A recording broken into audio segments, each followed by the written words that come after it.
নমস্কার বন্ধুরা, রাউত ব্লগের একটি নতুন ভিডিওতে আপনাদের স্বাগত জানাই। আজ অর্থাৎ 7ই ফেব্রুয়ারি আমরা চললাম 144 বছর অন্তর হওয়া মহাকুম্ভের সাক্ষী থাকতে। নমস্কার বন্ধুরা, আজ আমরা যাচ্ছি মহাকুম্ভে। এখন আমরা দাঁড়িয়ে রয়েছি সিমলাগড় কালীবাড়ি, যেটা মেমোরিতে অবস্থিত। দেখতেই পাচ্ছেন মন্দিরটা আমরা পিছনে দেখতে পাচ্ছি। এই রয়েছে আমাদের পিছনে মন্দির, খুব জাগ্রত কালীবাড়ি। যাওয়ার পথে আমরা এখানটায় দাঁড়াই।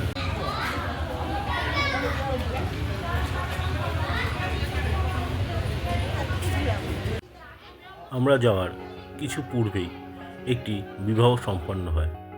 ওই যে দূরে দেখা যাচ্ছে নবদম্পতিকে।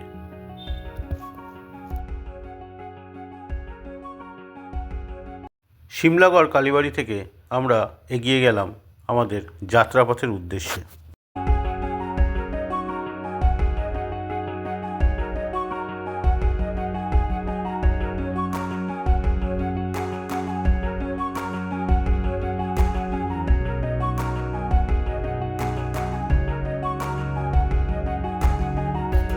শক্তিগড়ের উপর দিয়ে যাব আর ল্যাংচা খাবো না, তা কি হয়? তাই আমরা দাঁড়িয়ে পড়লাম আদি ল্যাংচা ভবনের সামনে।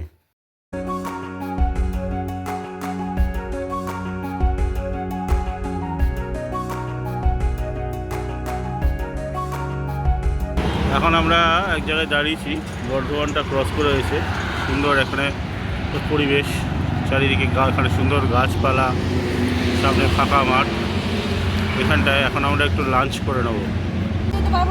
এখন আমাদের চলছে রাস্তায় দাঁড়িয়ে খাওয়া দাওয়া। এই যে আমার বাবা খাচ্ছে, এই যে আমার কন্যা, সে দুষ্টুমি করছে। এই আমার কন্যার খাবার তৈরি হচ্ছে। এই যে আমার মা খাচ্ছে। বলো কীরকম হচ্ছে তোমাদের ট্যুর? ভালো।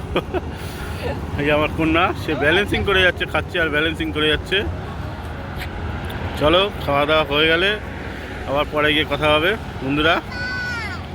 এখন খাওয়া দাওয়াটা কমপ্লিট হয়ে যাক, তারপরে রাস্তায় বেরাবো, যতদূর যাওয়া যায় টানবো। আবার যেখানে ব্রেক দেবো সেখানেও আবার দাঁড়িয়ে কথা হবে।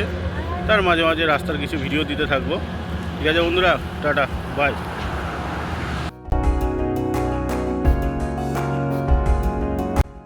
দুপুরের খাওয়া দাওয়ার পর আমরা এগিয়ে যেতে থাকলাম। পারশনাথ অবধি রাস্তাঘাট খুবই সুন্দর। তারপর থেকে রাস্তাঘাট একটু বামসি। দেখতে দেখতে পৌঁছে গেলাম আমাদের আজকের দিনের প্রথম টোল প্লাজা, বাসকোপা টোল প্লাজায়।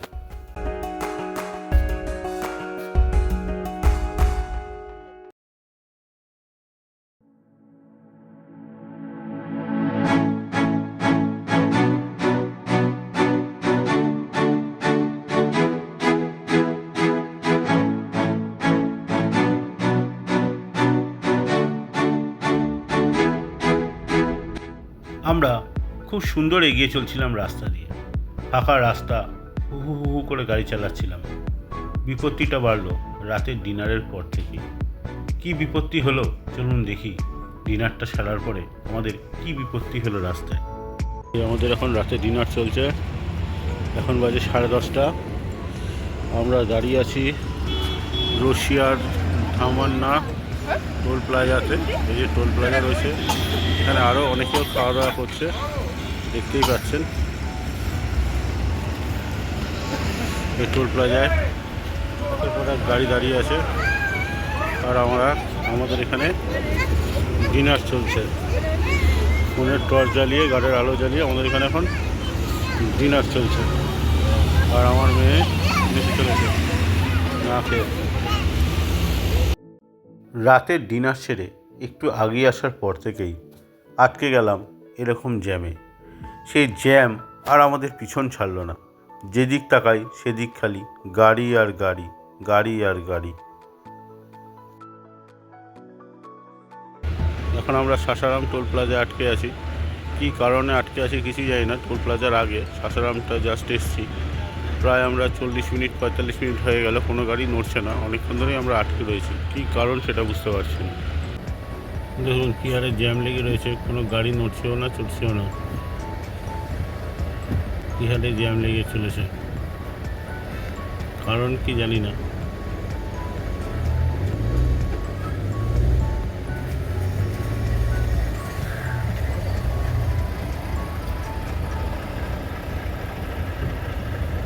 যতদূর চোখ যাচ্ছে ততদূরই খালি গাড়ি আর গাড়ি, গাড়ি ছাড়া কিছু নেই।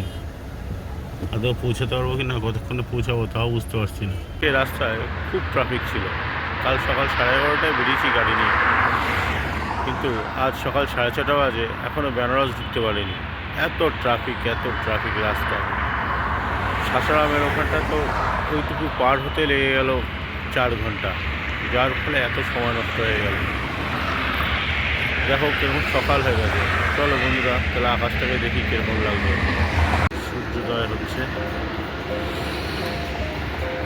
এই সামনে সর্ষের ক্ষেত আর এদিকে সূর্য উঠছে। হা কি অপরূপ লাগছে দৃশ্যটা, আর সেরকম ঠান্ডা। হা দেখুন কি সুন্দর লাগছে দৃশ্যটা। সকালবেলা রাস্তাটা কিছুটা ফাঁকা পেয়েছিলাম, তারপরে যথারীতি আবার জ্যামে ফেসে গেল এবং পুরো যাত্রাপথটাই এই জ্যামেই কেটে গেল। প্রয়াগরাজ যেতে গেলে সাথে শুকনো খাবার এবং প্রচুর পরিমাণে জল রাখবেন। কখন কোথায় কীভাবে আটকাবেন, কতক্ষণের জন্য আটকাবেন, কেউ বলতে পারবে না।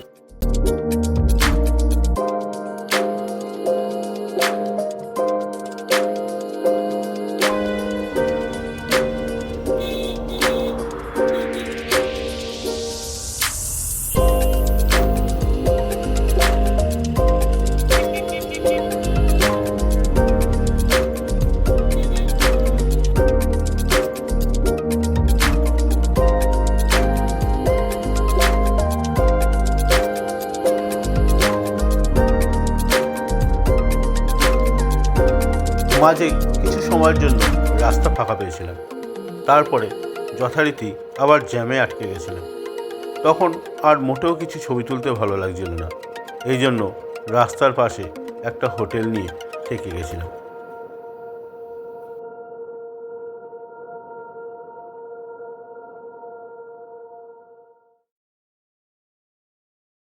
দেখতেই পাচ্ছেন কীরকম লাইন রয়েছে।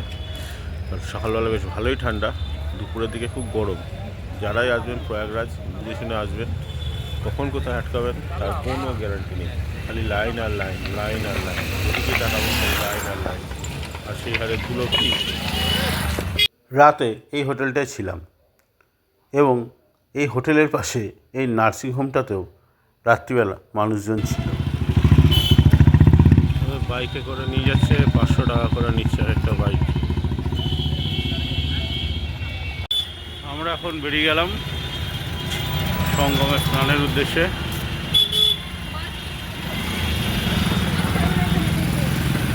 এই লম্বা লাইন, এই আসছে মা বাবা ফুচকা, আর এই যে সব বাইকে করে যাচ্ছে। একটা বাইকে 500 টাকা করে পার হেড, যে যেরকম পাচ্ছে টাকা নিচ্ছে। আপনারা যারা আসবেন পকেটে অবশ্যই টাকা আর সাথে জলের বোতল অবশ্যই নিয়ে আসবেন। কাকে কোথায় দৌড়াতে হবে কেউ বলতে পারবে না।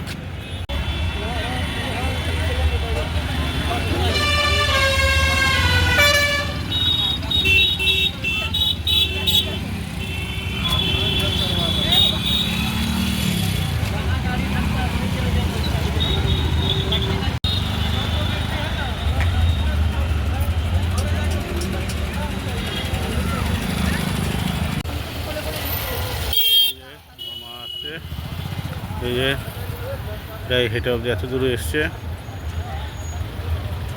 মোটামুটি আমরা অনেকটাই হেঁটে এসেছি।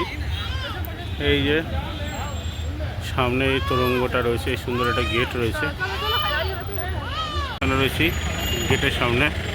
সরস্বতী দরবারে এখন আমরা রয়েছি। সরস্বতী দরবারের পাশে একটা পার্কিং আছে, আর এই হচ্ছে সরস্বতী দরবার যেখানটা এখন আমরা আছি। সরস্বতী দরবারের পাশে এই পার্কিংটি আছে, এখানটা আপনারা গাড়ি নিয়ে আসতে পারেন এবং এর পাশেও বেশ কিছু হোটেল আছে। রাস্তায় গাড়ি এইভাবে আটকে থাকার দরুন মানুষজন মাথায় বোঁচকা নিয়ে মহাকুম্ভ স্নানের দিকে এগিয়ে চলছিল এবং এই হাঁটা পথটা প্রায় অনেকটাই। আপনাকে 12 থেকে 13 কিলোমিটার এইভাবে হেঁটে যেতে হবে কুম্ভ স্নানের উদ্দেশ্যে। দেখুন গাড়ি করে মানুষ কীভাবে এসছে এবং তারা কতটাই ক্লান্ত যে গাড়ির মধ্যে বসে ঝিমিয়ে গেছে। সবাই যাচ্ছে এখন সঙ্গমের দিকে। এখান থেকে এখনও 8 কিলোমিটার দূরে আছে। আসছে, যাওয়া যাবে না।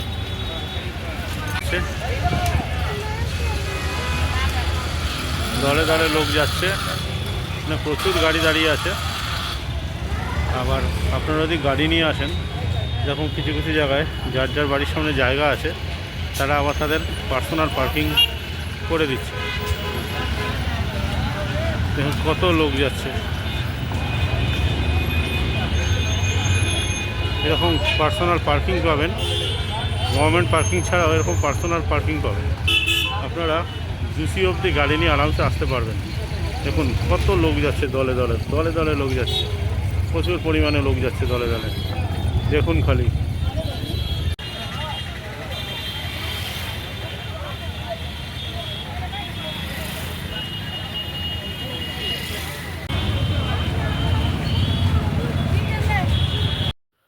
অবশেষে আমরা মেলা প্রাঙ্গণের কাছে পৌঁছালাম, অনেক কাঠখড় পুড়িয়ে, অনেকটা পথ হেঁটে।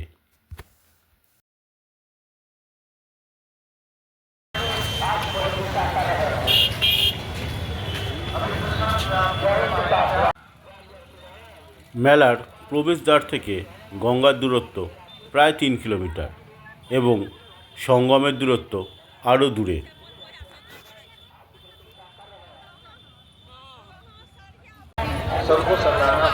হ্যালো বন্ধুরা, এই আমরা এসে পৌঁছেছি মহাকুম্ভে। অনেক ঝামেলা, অনেক অশান্তি করে এসেছি মহাকুম্ভে। আমরা এসে গেছি মেলায়। পৌঁছাতে পৌঁছাতে আমাদের অনেক দেরি হয়ে গেছে। এই যে চারিদিকে মেলা রয়েছে, ওই দেখেন ওখানে একটা সুন্দর মূর্তি বানিয়েছে, তো মন্দির, সরি একটা সুন্দর মন্দির বানিয়েছে।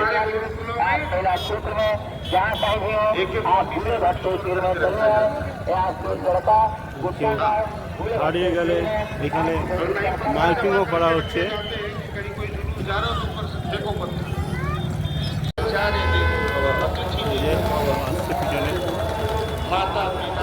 আসছে পিছনে, আসছে মা বাবা সবাই। সামনে আছে কল্পবৃক্ষ দ্বার। চলুন তাহলে আমরা এবার যাই মেলা, কল্পবৃক্ষ দ্বার দিয়ে প্রবেশ করি আর দেখি ভিতরটা কী আছে। চলুন।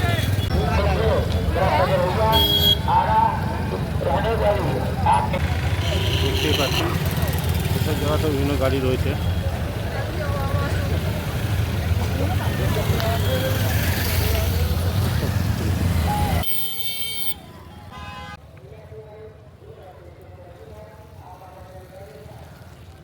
हिंदू परिषद यहाँ पर भी है।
মেলা প্রাঙ্গণে যাতে ধুলো কম ওড়ে সেই জন্য ট্যাঙ্কার দিয়ে এইভাবে ভিজিয়ে রাখা হয়েছে রাস্তাগুলো, যাতে ধুলোবালি কম ওড়ে।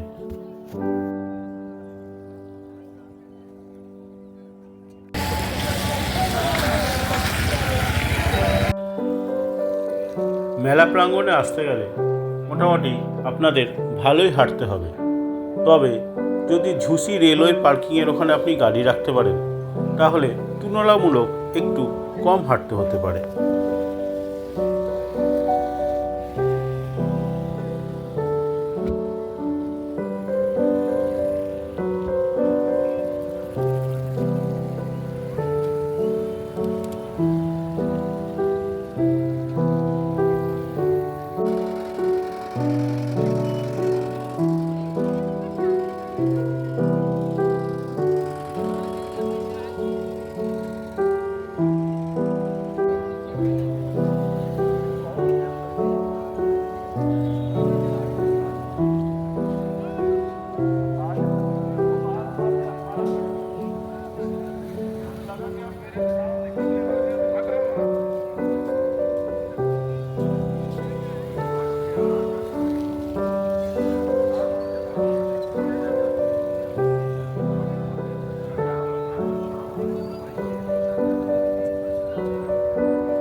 মেলা প্রাঙ্গণে এইভাবে মহাকুম্ভের প্রসাদ বিতরণ করা হচ্ছে, তার জন্য আপনাদের লাইন দিয়ে দাঁড়াতে হবে এবং লাইন দিয়ে দাঁড়িয়ে একে একে প্রসাদ গ্রহণ করতে হবে।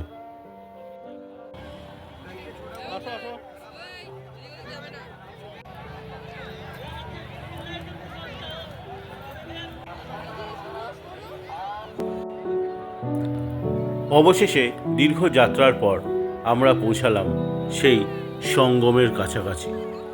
এখানটাই আমরা সেরে নেব মহাকুম্ভের অমৃত স্নান। আমাদের পৌঁছাতে পৌঁছতে সন্ধে হয়ে গেছিল, তাও দেখুন কত মানুষ এখনও স্নান করে যাচ্ছে। আমরাও স্নান করব, চলুন আগে গঙ্গার পাড়টা দেখে নিই চারিদিকে, এরপরে আমরাও নেমে পড়ব সেই অমৃত স্নানের জন্য। ঘাটের পাশে এরকম প্রচুর চেঞ্জিং রুম রয়েছে, যেখানে মহিলারা তাদের জামাকাপড় পরিবর্তন করতে পারবেন।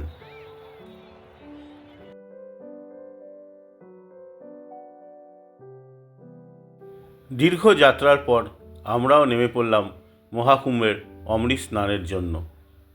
জল খুবই ঠান্ডা ছিল, জলে যখন নামতে যাচ্ছিলাম তখন গায়ে কাঁটা দিয়ে উঠছিল, জল এতটাই ঠান্ডা। কিন্তু বিশ্বাস করুন, যখন জলে ডুব দেওয়া হলো তখন মনের সব ক্লান্তি চলে গেল। ডুব দিয়ে ওঠার পর মন আনন্দে ভরে গেল। এটাই মনে হয় মহাকুম্ভের মাহাত্ম্য। সব ক্লান্তি, সব কষ্ট দূর হয়ে গেল শুধুমাত্র একটা ডুবে। এটাই হচ্ছে মহাকুম্ভের অমৃত স্নান।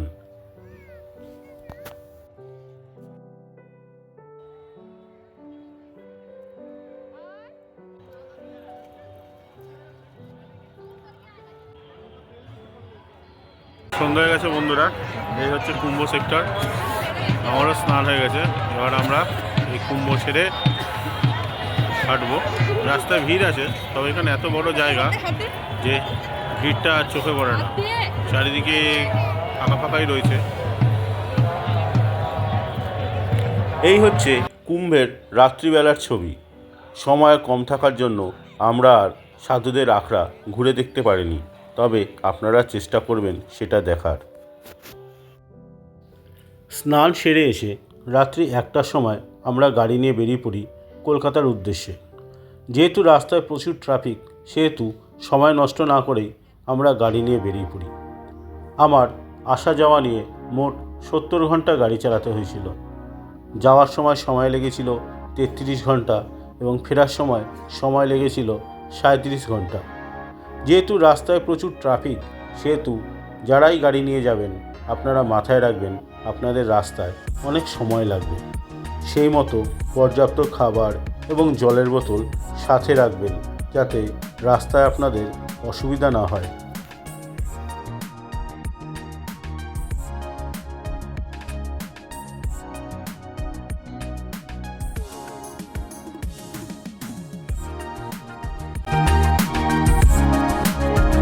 আমরা এখন সোন নদীর উপর দিয়ে গাড়ি নিয়ে যাচ্ছি। এই জায়গাটাকে বলা হয় দেহরি অন সোন।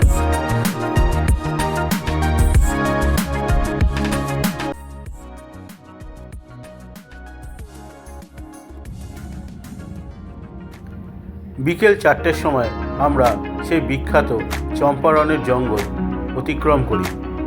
চম্পারণের জঙ্গল অতিক্রম করার পরেই আমরা একটা লম্বা জ্যামে আটকে যাই এবং তারপর থেকে এতটাই জ্যামে আটকাই যে আর ছবি তুলিনি এবং পরের দিন সকাল 10টার সময় আমরা বাড়ি ঢুকি।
আমরা ভোরবেলা আসানসোল ক্রস করি, তখন আকাশ ভর্তি কুয়াশা।